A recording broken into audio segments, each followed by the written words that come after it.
새 친구와의 논쟁을 벌이면서 고난의 터널을 힘겹게 걷고 있는 욥을 살펴보고 있습니다. 우리가 지금까지 본 욥과 새 친구와의 논쟁은 3장부터 31장까지에 구성되어 있습니다. 오늘 살필 본문은요, 그 논쟁 중에 이제 욥의 마지막 발언입니다. 이제 욥의 발언이 끝나고 나면 32장 이후부터는 새로운 인물이 등장하는데요. 엘리후라는 인물입니다. 그 인물도 욥을 가만히 두지 않죠. 욥을 더 괴롭게 하는 인물입니다. 그리고 나서 이제 최후 하나님께서 욥에게 말씀하시기 전까지의 과정이 진행이 됩니다. 이제 하나님이 말씀하시기 그 과정이 얼마 남지 않은 것이죠. 그래서 오늘 우리 통독 본문인 29장부터 31장까지 욥의 마지막 발언의 구성을 한번 살펴볼 필요가 있습니다. 29장 전체는 하나님이 욥을 높이시고 그리고 욥과 함께 하시고 여태까지 그와 함께 하셨던 과거의 일을 회상하는 장면이 29장 전체의 내용입니다. 그리고 30장은요, 29장과 완전히 대조적으로 그런 분위기로 이어지는데요. 과거와 행복했던 시절, 그 시절과는 달리 지금의 자신이 처한 현실과 그리고 모든 처지가 얼마나 고통스럽고 비참한가, 그리고 저주받은 인생인가라는 것을 표현하는 것이 30장의 내용입니다. 이제 그리고 나서 31장에서는 자신의 무죄를 하나님 앞에 강력하게 맹세하죠. 이제는 하나님 앞에 자신은 더 잃을 것도 없고, 이제는 하나님 앞에 만약에 나에게 죄가 있다면 나의 죄값을 하나님께서 치러주시고, 만약에 그렇지 않다면 좀 저주를 물리쳐 주십시오라고 간구하는 것입니다. 만약 끝까지 지금처럼 하나님께서 침묵하신다면 어떻게 될까요? 욥은 어떻게 받아들일까요? 만약 하나님께서 침묵한다 하실지라도 그것조차 하나님의 답변이 될 수 있다는 것을 염두에 두고 하나님 앞에 맹세하는 것입니다. 왜 그럴까요? 만약 31장 본문에서 욥이 선포한 저주, 만약에 나에게 죄가 있다면 하나님 나를 저주하옵소서라는 그 선포가 자신에게 작동되지 않는다면, 그렇다면 욥의 행동이 의로웠다는 증거가 되기 때문에 그렇습니다. 그리고 모든 사람 앞에서 자기가 의롭다고 인정을 받기 때문에 그런 것이죠. 그렇기 때문에 욥은 이제 마지막 하나님 앞에 자신의 혼신의 힘을 다해서 31장에 맹세하는 것입니다. 이런 29장과 31장의 흐름 가운데서요, 오늘 본문은 자신의 과거를 회상하며 하나님과 행복했던 그 시절을 추억하는 그러한 본문입니다. 오늘 29장의 핵심이 바로 그런 것이죠. 자신이 누렸던 번영과 행복들, 그리고 그러한 자신이 누렸던 하나님의 기쁨들이 자기가 가지고 있는 지혜나 그런 현명함 때문이 아니라 하나님으로부터 받은 것, 하나님으로부터 시작된 것이라고 고백합니다. 욥은 자신이 누렸던 복의 근원과 그 풍요로움을 만드신 분이 하나님이심을 알고 믿고 고백하고 있는 것이죠. 욥은 지난 그런 행복한 시절 가운데서도요, 암흑 한가운데를 지나는 삶을 살았다, 이렇게 고백합니다. 인생은 계속 행복한 날만 있는 것이 아니라 암흑 가운데서 행복하다라는 것을 보여줍니다. 근데 그때도 마찬가지로 하나님의 등불이 나를 비추어 주었기 때문에 내가 살 수 있었다라는 것을 말하고 있습니다. 욥은 부요와 풍요에 의지해서 살았던 사람이 아니라요, 하나님의 빛 아래에서 그분을 의지하면서 살았습니다. 4절 하반절의 말씀을 한번 보십시오. 하나님이 내 장막에 기름을 발라주셨도다. 장막에 기름을 바른다는 의미는요, 매우 친밀하다라는 의미입니다. 하나님과 교제한다, 친밀한 관계 안에 있다. 친밀하려면 어떻게 해야 될까요? 적극적으로 인격적인 관계 안으로 서로가 들어가야 합니다. 반드시 그 관계가 있어야 하는 것이죠. 자신이 행복했던 것은 물론 주께서 허락하신 여러 가지 가족과 자녀들, 그리고 물질과 여러 터전들, 그러한 것들도 있었지만 진짜 근원은 하나님께서 나와 함께 하심, 그리고 하나님께서 나와 동행하심의 행복이 있었다라는 것을 욥은 고백하고 있습니다. 욥이 정말 의인이라는 것은 이 대목에서 확인할 수 있습니다. 욥의 환난 가운데서 욥은 지금 자신의 가장 인생의 밑바닥 가운데 있잖아요. 근데 물질의 회복, 가족의 회복보다도 더 간절하게 원하는 것이 있습니다. 그것이 뭐냐면 하나님의 침묵을 깨시고 이제는 다시 예전처럼 하나님과 깊은 관계, 친밀한 관계 속에 들어가는 것을 원하고 있는 것이죠. 왜냐하면 자신의 모든 풍요로움과 복이 하나님으로부터 나왔기 때문에 그렇습니다. 가장 근원적인 것을 찾고 있습니다. 그분과 누렸던 참 만족, 그 만족을 찾는 것이죠. 현실의 결과보다 자신이 잃은 모든 것보다 더 괴로운 것은 하나님과의 친밀한 교제가 사라진 것이라고 욥은 진실하게 고백하고 있습니다. 하나님의 침묵이 도저히 이해할 수 없고 도저히 납득이 되지 않는 것입니다. 하나님과 그토록 내가 교제했었는데 왜 하나님께서 침묵하실까? 인간의 모든 것을 감찰하시는 하나님께서 지금 부르짖는 욥의 목소리를 왜 외면하고 계신지 욥은 답답해서 죽을 것만 같습니다. 그것이 가장 괴로운 일이 되고 있는 것이죠. 우리도 그렇습니다. 영적인 답답함, 하나님과 막힌 것 같은 그런 느낌, 내면의 어두운 터널이 신자에게는 가장 괴로운 일이 될 것입니다. 그 가장 괴로운 일을 욥이 지금 고백하고 있습니다.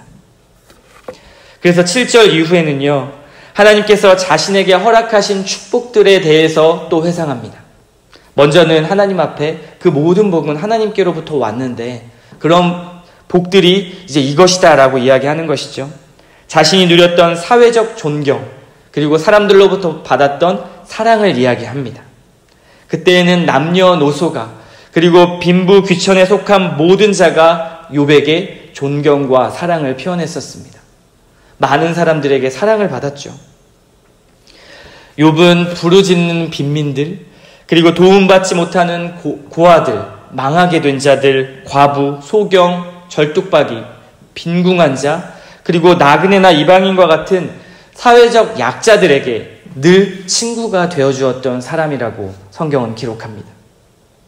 더 나아가서는 불의하고 악한 자를 힘을 써서 대적했다라고 말씀합니다. 그러니까 얼마나 많은 사람들이 욥을 사랑했겠습니까? 약자들에게 가까이 가주고 그들을 보살펴주고 돈이 많다고 으쓱대는 것이 아니라 더 겸손하고 낮아진 욥의 모습이었습니다. 이것은 하나님과의 친밀한 관계로 말미암아 하나님의 성품을 닮은 그가 그의 삶을 표현하기를 나는 정의로운 삶이다 라고 말할 수 있는 것이죠. 하나님과의 친밀한 관계로부터 모든 것이 왔습니다. 욥은 자신의 미래에 대한 자신도 있었습니다. 18절부터 20절을 보면요, 욥은 자신의 보금자리에서 이렇게 편하게 살다가 죽을 것이다 라는 자신도 있었습니다. 이것은 자기가 막 편하게 부요함을 누리다 죽는다라는 뜻이 아니라 하나님과 더 깊은 교제 가운데 있기 때문에 나의 삶은 하나님께서 지켜주실 것이다, 평안을 누리게 하실 것이다 라는 자신이었죠. 그 영광이 계속해서 뻗어나갈 것이라고 본인은 생각했었습니다. 그리고 나서 그는 또 자기가 사회로부터 자기가 누렸던 존경에 대해서 이야기하기 시작합니다. 욥의 말에는 한마디 한마디가 힘이 있었습니다. 가벼운 말을 하는 사람이 아니었습니다. 그의 말이 사람들에게 비처럼 이슬처럼 내렸다, 받아들여졌다, 그렇게 성경은 말합니다. 사람들은 그를 사모했고요. 사람들이 낙심했을 때 욥이 한번 미소를 지어주면 사람들이 힘을 얻고 의지가 되었다라고 말합니다. 그가 사회에서 또한 가정에서 모든 사람들에게 어떻게 비춰졌는가를 성경은 너무나 자세하게 이야기하고 있습니다.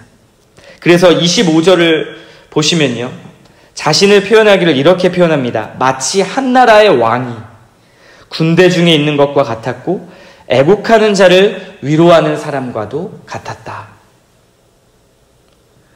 욥이 누렸던 기쁨과 그리고 존경은 정말 대단합니다. 한 나라의 왕으로 지금 비유하고 표현하고 있습니다. 그런 욥, 그렇게 자신 있게 살았던 욥, 그리고 하나님 앞에 사람들에게 인정받고 기쁨으로 살았던 욥이 이제 그러한 미래에 대한 기쁨, 희망, 소망이 모두 꺾여버렸습니다. 이제는 30장 이후에는요, 그러한 욥의 비참함과 그리고 자신에 있는 저주받은 그러한 목록들을 쭉 나열을 합니다. 모든 것을 잃고 인생의 가장 밑바닥에 떨어져 버렸습니다.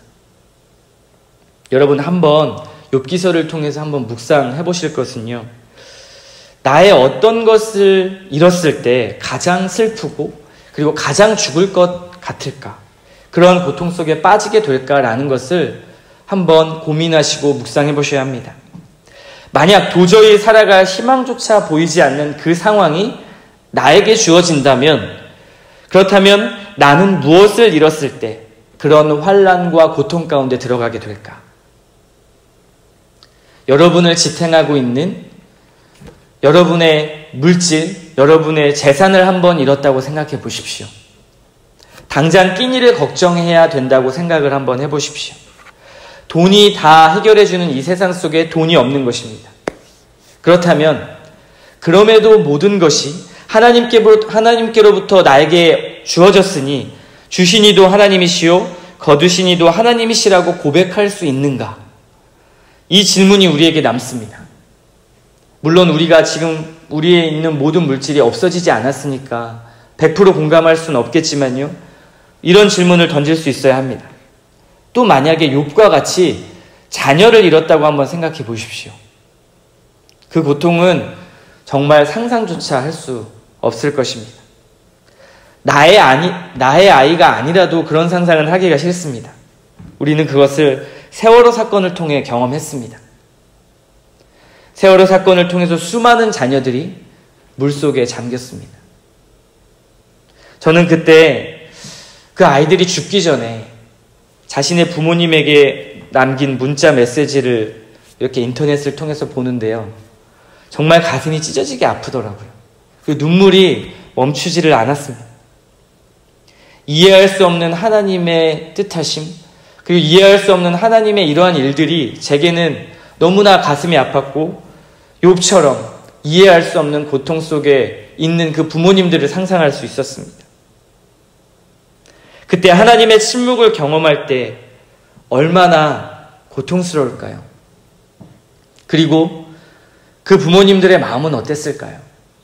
감히 측량할 수가 없습니다.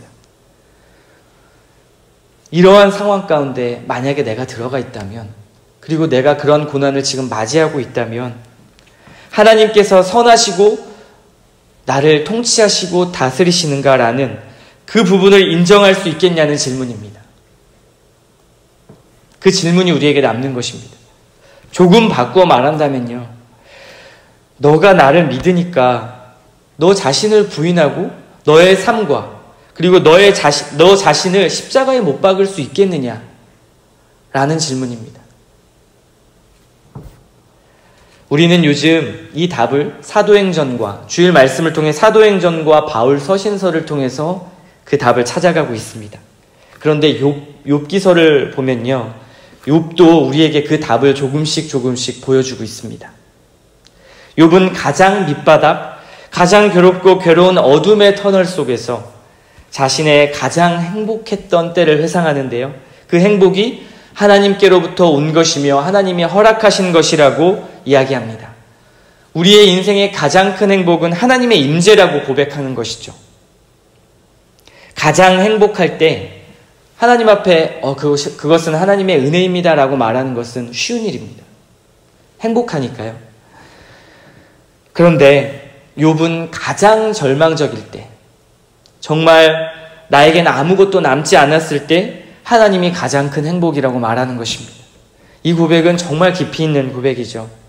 그래서 욥은 더욱더 강하게 자신의 삶을 하나님 앞에 고백합니다. 하나님이 침묵을 깨시고 다시 예전과 같이 나와 교제하여 주시옵소서, 다시 친밀한 관계를 좀 회복하여 주십시오라고 그렇게 고백하는 것입니다. 욥은 오늘 본문 3절에서 말하듯이 과거에나 지금이나 인생을 사는 것은 암흑을 걷는 것과 같다라고 말합니다. 그리고 그렇게 이해합니다. 우리의 삶이 암흑과 같은 세상에서 산다라는 것이죠. 그렇습니다. 죄로 물든 암흑 속에 우리에게 고통과 시련은 필연적일 수밖에 없습니다. 그래서 우리는 욥기서를 더 깊게 보아야 합니다. 신자이든 비신자이든 누구에게나 필연적으로 이 고통을 마주하고 살아간다라는 것이죠. 더 나아가서 우리는 하나님의 자녀이고 백성입니다. 그렇다면 하나님의 자녀로 산다라는 것은 필연적으로 고난을 동반한다라는 것을 인지해야 합니다. 왜 그럴까요? 예수님의 제자들의 삶, 그리고 바울 서신서에 통해서 나타나는 교회 안에 신자들의 삶, 그리고 베드로전서에 나그네의 인생을 비유한 것으로 볼 때 우리의 인생은 하나님 앞에 고난의 삶을 살아간다라는 것을 인정할 수밖에 없습니다. 그러면 우리가 질문해야 할 것은 그 암흑과 같은 세상에서 또 하나님의 신자로 살아갈 때 오는 그 고난 가운데 어떻게 살아가야 하는가라는 문제를 맞닥뜨리게 된다는 것입니다. 그때 욥이 고백하는 이 고백 속에 우리는 그 답을 찾을 수 있습니다. 하나님의 등불의 비춤을 받으면서 우리의 그 인생을 걷던가, 아니면 자신의 지식과 경험을 의지해서 걷던가라는 것입니다. 그런데 욥은 암흑과 같은 세상에서 하나님의 등불과 같은 비춤이 내게 있었기 때문에 나는 행복했다라고 고백합니다. 그 행복의 조건이 바로 하나님과의 친밀한 관계라는 것이죠. 주님과 동행하고 함께 하는 것, 그로부터 모든 것을 공급받는 일, 그것이 행복의 조건입니다. 물질도 건강도 자녀도 아니라고 말합니다. 다른 사람의 고백도 아니고 인생의 가장 밑바닥에 있는 욥이 이런 고백을 합니다. 사회의 존경도 사람들의 인정도 아닙니다. 그 누구보다도 이것을 누렸던 욥이 말하는 것은 바로 하나님입니다. 지금 내 삶에 욥과 같은 이 모든 토대를 빼버린 나라는 존재를 한번 생각해 보십시오. 우리는 하나님 앞에서 아무것도 아닙니다. 그렇죠? 자꾸 세상에서 내게 주어진 감투를 씌워서 하나님 앞에 나를 비추곤 합니다. 하나님 앞에 나는 두 아이의 부모로서 하나님 앞에 나를 비추고, 또 저 같은 경우는 목사로서 하나님 앞에 저를 비춥니다. 또 대통령, 또 어떤 사람은 의사, 사회에서 주어진 직분으로, 직업으로, 또 내가 사회에서 갖고 있는 명예로 하나님 앞에 선다는 것이죠. 내가 이뤄낸 업적이나 어떠한 열심이 하나님 앞에 중요한 것이 아닙니다. 하나님 앞에 서는 인간의 모습은 벌거벗은 채로 죄인인 모습으로 설 수밖에 없습니다. 그러므로 나의 중심이 하나님 앞에 그대로 드러나죠. 감찰하시는 하나님 앞에 그대로 드러납니다. 그때 하나님께서 우리를 보시는 것은요, 내 중심 안에 예수 그리스도와 함께 하느냐 안 하느냐를 보십니다. 성령 하나님의 임재와 동행이 있는가 없는가를 보는 것입니다. 어둠 속에서 살 수 있는 길은 바로 이 성령 하나님과 그 성령 하나님의 빛을 비추심으로 말미암아 어둠의 터널을 통과하는 것입니다. 하나님은 그것을 보라는 것입니다. 그런데 욥은 그것을 보고 있습니다. 가장 극적인 고통 가운데 자신의 모든 것을 털어낸 상황. 사탄이 말한 하나님이 주신 복 때문에 욥이 하나님을 따르고 순종하는 것 아닙니까? 라는 그 사탄 마귀의 뱀의 입술을 이 욥의 고백을 통해서 묶고 있습니다. 그 입을 묶어버리는 것이죠. 하나님은 그것을 지금 욥을 통해 보여주고 있습니다. 욥이 행했던 순종과 정의는 복을 따내기 위한 것이 아니라요, 하나님과 동행하고 사랑함으로 누리는 복이었습니다. 그렇다면 오늘 말씀을 통해 우리는 반드시 점검하고 넘어가야 할 부분이 있습니다. 무엇일까요?